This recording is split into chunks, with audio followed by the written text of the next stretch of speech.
Hello everyone, Terra here. Welcome back to my channel for another review.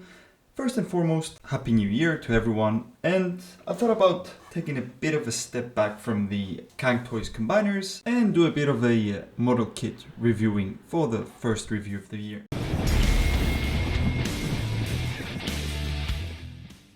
This is obviously the Yolopark's AMK series Optimus Primal from the Rise of the Beasts movie. And first and foremost, let's start from the packaging. And as you can see, pretty basic packaging. You have a few photos of the movie itself and of the figure, and obviously the Yolopark sigil, Optimus Primal, AMK series, 20cm model kit. Supposedly this is a model kit, but I can't really say it is. So essentially it comes like this in the box, and it's just more or less like 5 or 10 pieces you just need to put together. There's not much of an assembly going on. Essentially it's just ball pegs or general pegs. So going on to the figure itself, as you can see, very detailed.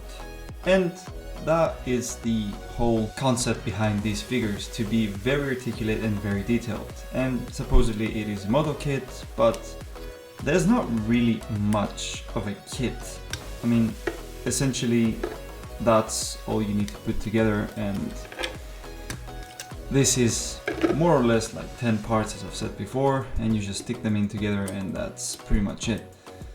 But other than that, it's a very detailed figure, and getting a closer look at it, you can clearly see the mechanical effects in there and the mechanical parts. Very detailed sculpting.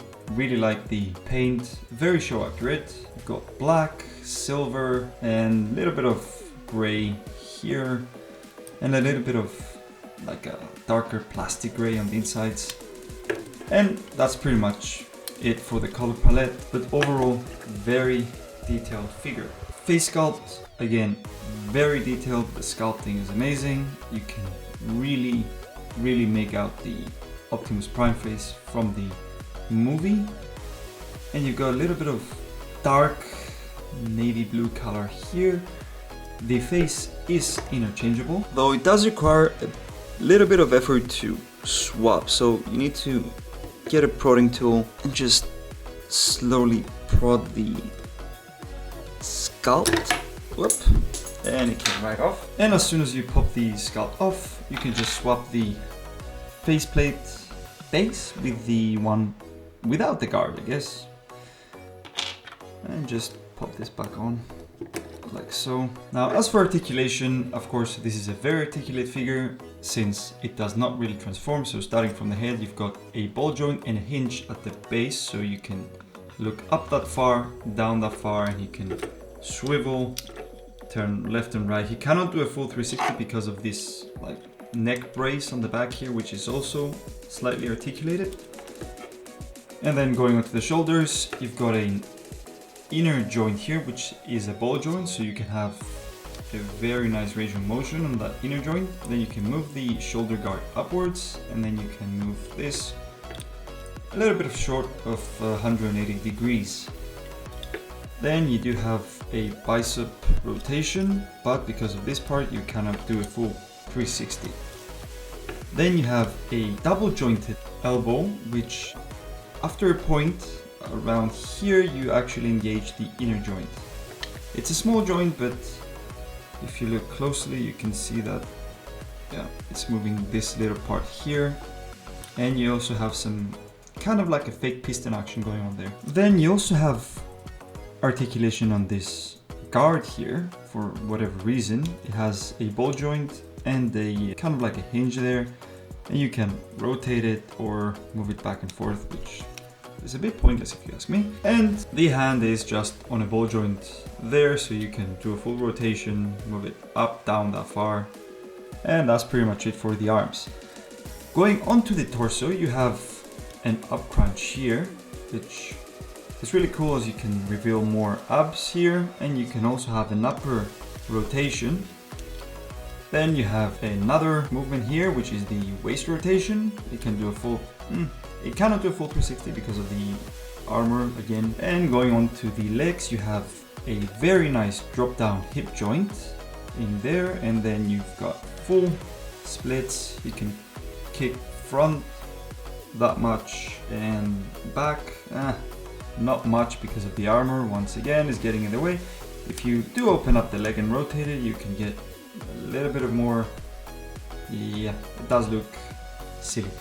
Anyways, moving down, as you can see, there's really nice detail in there with those pipes. And going on to the knee, you've got a 90-degree bend, and then if you move it more, you can enable the second joint, so it moves a bit more, but you gotta be careful because this can break very easily, just like it did. So this is just a tub-in armor piece which just broke off right off the box, and it's a bit annoying. So yeah, you gotta be careful a bit with the range of motion on the knee, because even on the other side, if you move it more, as you can see, it's gonna start squeezing that butt guard there and it's gonna pop off. Then you've got this knee armor piece which can rotate 180 degrees, and then going down onto the foot, you've got a pivot left and right, and you've got motion upwards and downwards, and you have a bit of a toe like motion here and on the outer one as well. So as far as articulation goes, this is a very articulated and posable figure. Yeah, it does take a little bit of fiddling to get him into the positions you want, but nothing out of the ordinary. Some joints are slightly bit loose, but that can be easily fixed with applying a little bit of nail varnish. Going on to size comparison, there he is with New Age's Grimlock. There he is with another Masterpiece scale Magic Squares Brawl. And there he is with the Takara version of Optimus Primal from the movie. Yeah, slightly bit larger, but he's definitely more show accurate. As for accessories, he comes with a set of open palm hands, and you can just pop them right off and these just pop in on the ball joint. And he also has a closed right fist, and he has a right-handed pointing thingy.